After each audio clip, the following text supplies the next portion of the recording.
Lalo-lalo na yung mga basher ko. Para sa inyo to.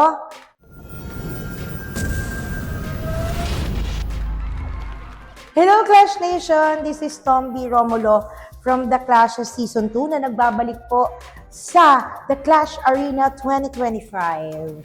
Ito po yung 7 reasons kung bakit ako po yung dapat manalo. Dahil nabigyan na ako ng chance, so I think deserve ko to.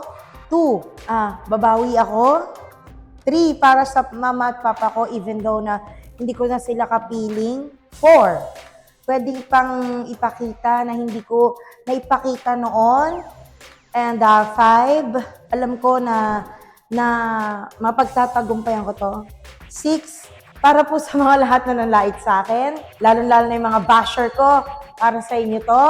And syempre, dapat ito talaga yung una pero hinuli ko. Yung performance ko para talaga to kay Lord. Lord, para po sa inyo to, gabayan niyo po ako, kayo na po ang bahala sa akin. Again, this is Tom B. Romulo from The Clash Season 2 na nagbabalik sa Clash Arena 2025.